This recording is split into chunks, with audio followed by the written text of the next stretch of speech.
Selamat bertemu kembali di channel saya ini. Dan bagi teman-teman yang belum subscribe channel ini, silakan subscribe, kemudian like, bagikan, atau komentar.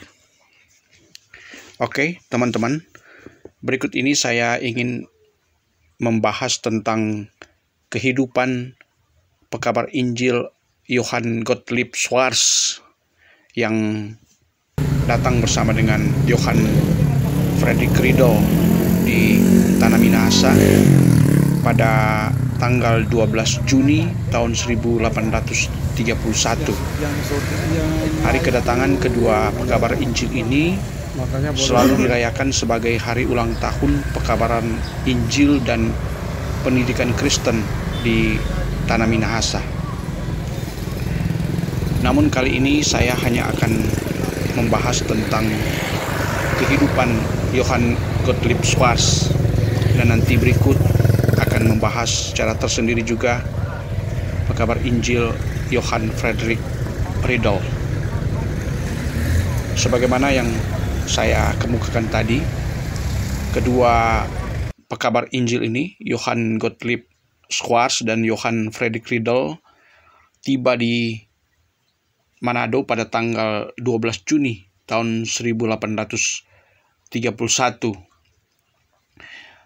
Sebelum mereka tiba di Minahasa, keduanya sempat tinggal selama 1 tahun lebih di Ambon. Mereka bersama-sama dengan pekabar Injil Joseph Kam yang menjemput mereka ketika mereka datang di Indonesia. Berikut ini saya ingin mengutip sebagian informasi tentang latar belakang kedatangan kedua pekabar Injil ini, sebagaimana ditulis oleh Dr. Berta Panto dalam disertasinya mengenai beberapa perubahan kebudayaan di Minahasa Tengah tahun 1829 sampai 1859.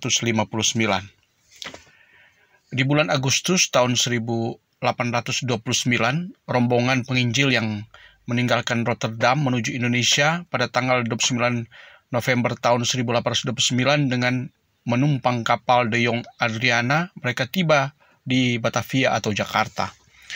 Mereka adalah Johann Friedrich Riedel, A. Douwes Dekker, dan Johann Gottlieb Schwarz.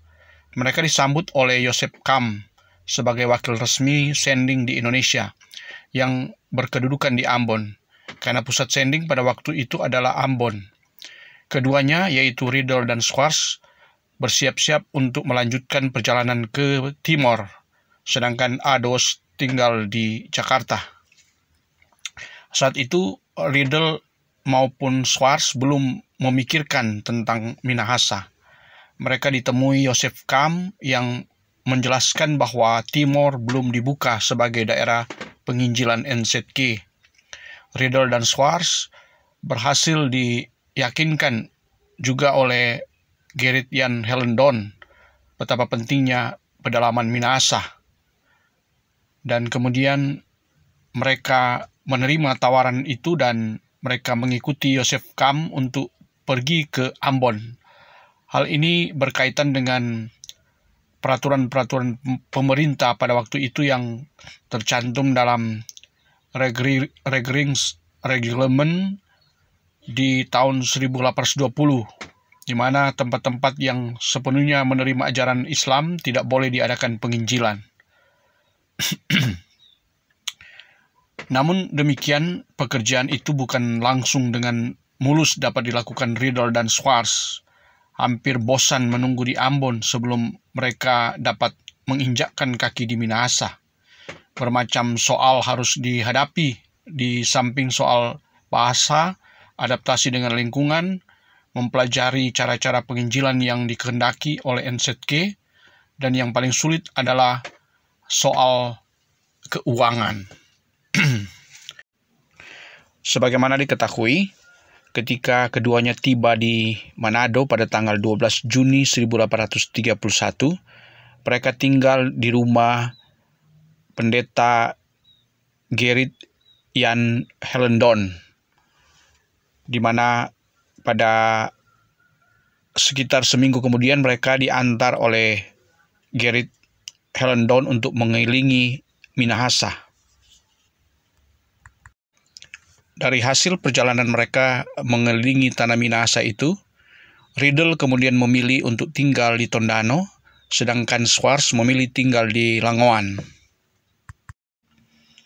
Yang jadi persoalan, uang yang dijanjikan pemerintah ternyata cukup susah untuk mereka peroleh.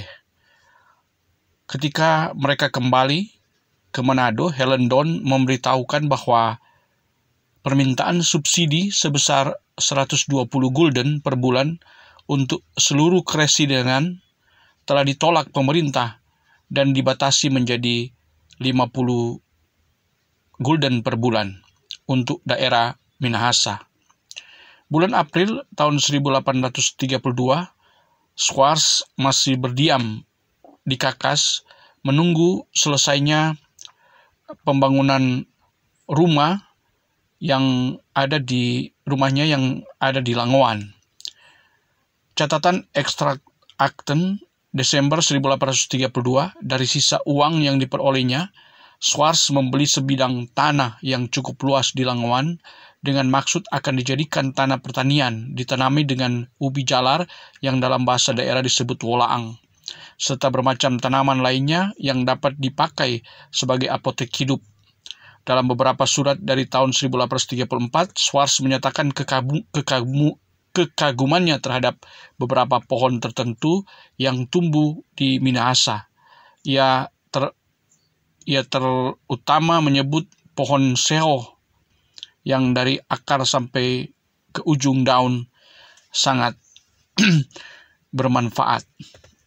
Pada tanggal 23 November 1831, Schwarz atas permintaan Sending berangkat ke Batavia, Riau, dan Singapura. Di Batavia ia telah menerima 500 gulden dari Sending Jawa dan 500 gulden lagi dari Babel Genootschap untuk membeli keperluan-keperluan sekolah. Banyak buku bacaan yang masih layak dipakai seperti kitab Injil bekas, terjemahan dari Leidecker dibawa pulang oleh Schwarz ke Minahasa. Ia tiba kembali di Minahasa pada tanggal 7 Januari 1831. Suatu bukti yang terungkap dari tulisan Schwarz ialah bahwa Sending di Jawa telah membantu dia.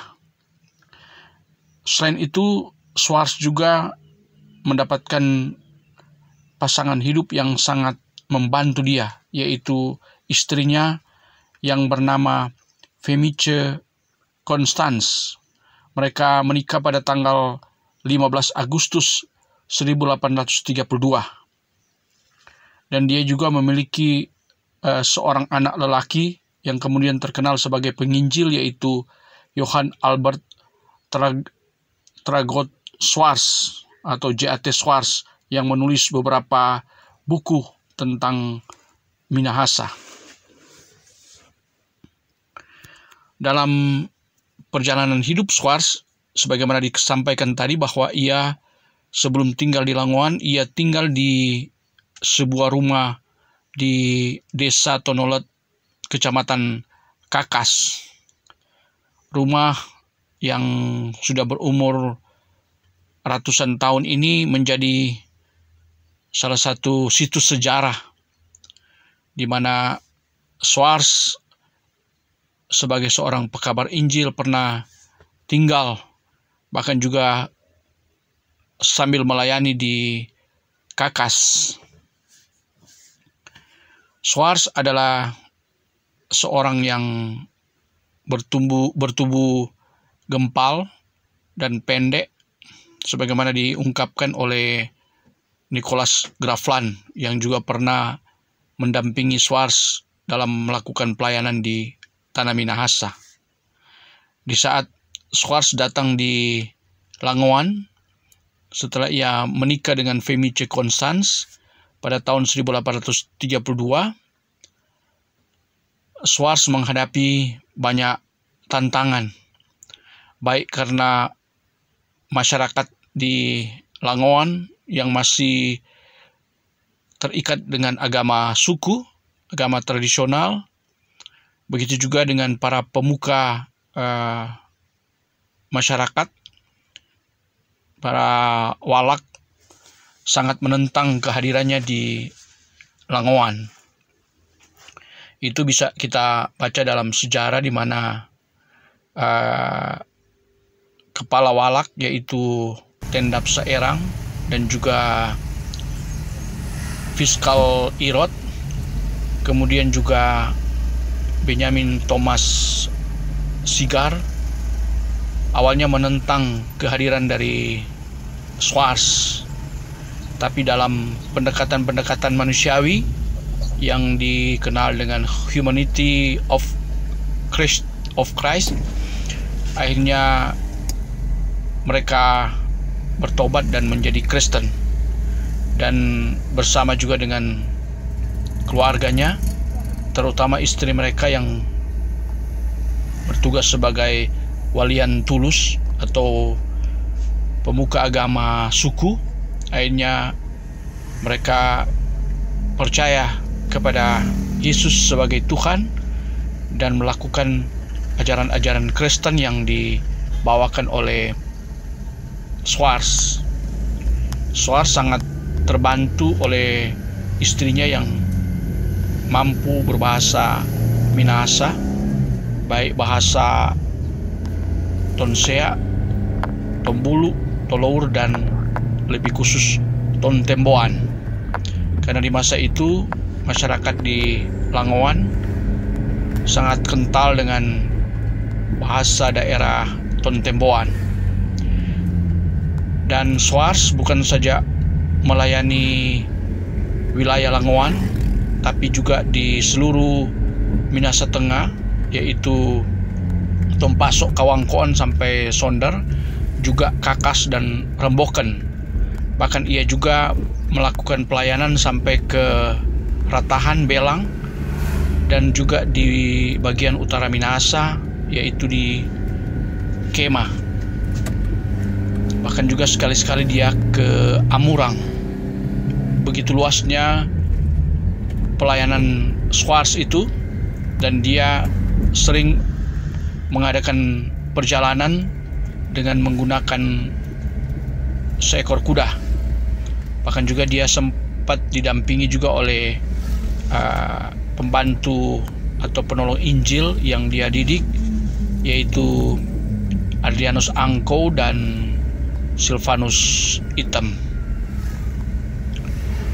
Dalam pelayanan Schwarz di Langowan dan beberapa daerah di Tanah Minahasa, ia diperhadapkan dengan kuatnya kepercayaan agama suku. Namun kesabaran dari seorang Schwarz, pada akhirnya hampir seluruh rakyat di Minahasa bertobat dan menerima Injil, menjadi Kristen, di mana ia dan Riddle telah saling melengkapi, bekerja sama untuk mendirikan juga sekolah-sekolah. Karena dari pendidikan itulah kemudian mereka boleh mengajarkan tentang ajaran-ajaran Kristen. Johann Schwarz yang dilahirkan pada 21 April tahun 1800 di Königsberg, Jerman, meninggal dunia pada 1 Februari tahun 1859 di Langowan. Dan ia juga dimakamkan di Wolaang, di tanah miliknya, yaitu di lapangan Schwarz, sebagaimana yang ada sampai saat ini. Demikianlah kisah hidup dari Schwarz yang melayani rakyat Minahasa untuk melakukan perubahan dari masa jahiliyah, masa alifuru, kepada kehidupan yang terang di dalam Kristus. Terima kasih.